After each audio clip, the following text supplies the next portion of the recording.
Part 2. So as I started noticing these things and seeing them, and they were trying to snuff out my light. This went on, by the way, for at least 2 years. 2 years, maybe longer. I lived and cohabitated with these things doing this every day, every night, every day. I ran out of the house. I ran to churches. I slept in front of the doors. I slept in the churches. And yes, they came right in.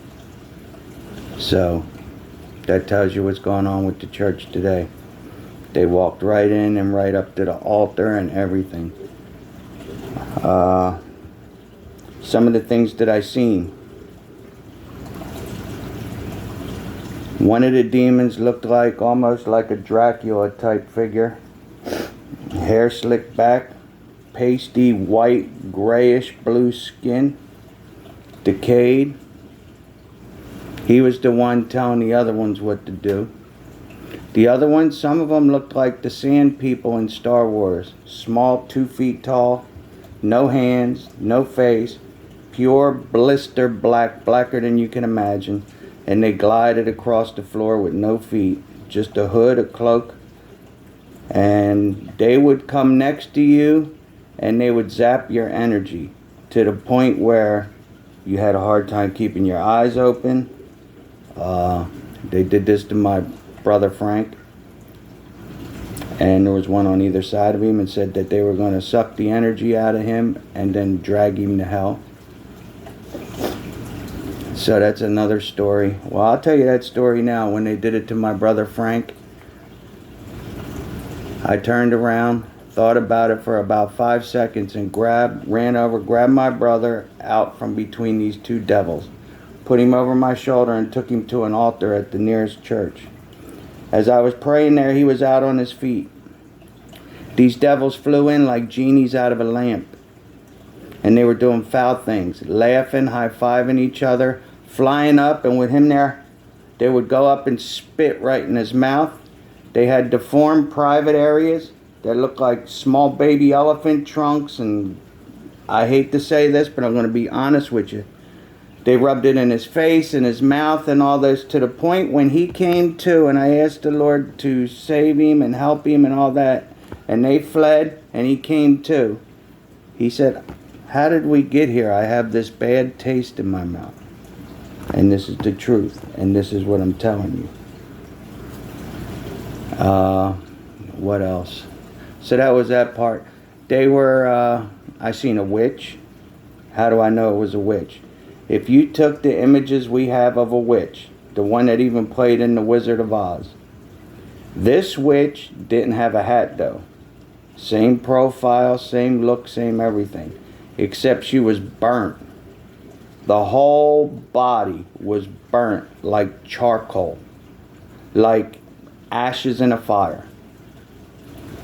But it was living, breathing, and she was doing what she wanted. She stuck her finger in my chest. As I was shaving, she came through the wall. A space only about that big. Came through, and stuck her finger in my chest up to about the first knuckle. And I went to grab it, and when I grabbed it, because it was my reaction, she went up in smoke.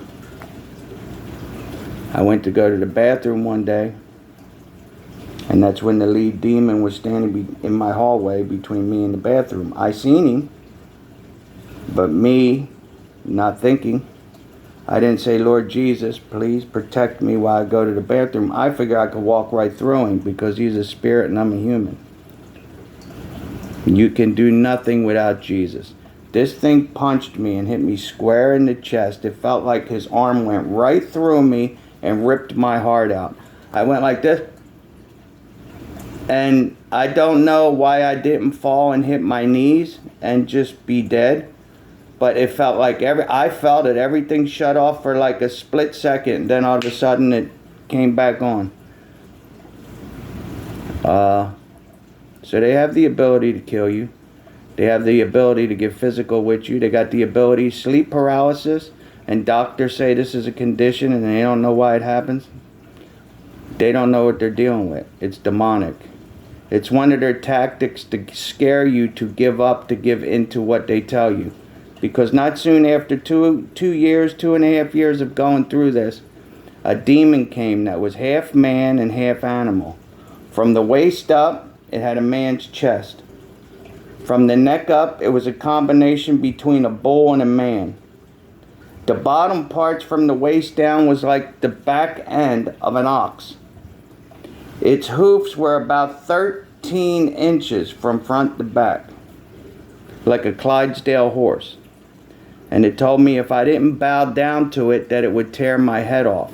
Now, he had a demon on each side of him, too. He came with 2 people, 2 demons. And I told him, do what you must. I serve the God of Abraham, Isaac, and Jacob, my Lord Jesus Christ.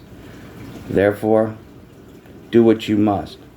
But I told it to the face. I got up into its face, even though it was about 8, 9 feet tall.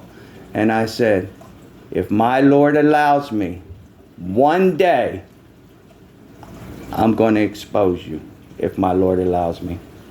And I was so angry screaming at it because I thought I was dead. And that prayer has been answered. I didn't even know it was a prayer. So I'm telling you, that was what the demon wanted me to do, was to bow, or it would rip my head off. It threatened me with my own life. It threatened me with my family. It threatened me with my dog. It tried to kill my dog. I kept telling him to do what you must. I serve the Lord my God. Anyone that loves brother or sister more than me is not worthy of me.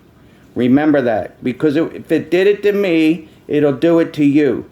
And I am here to give you my testimony, to witness unto you these things that are here, and they're going to try it. So, abide in Jesus. You can do nothing without Jesus. I can't even make this video without Jesus. Stay with Jesus. Trust him. He's real and he's coming.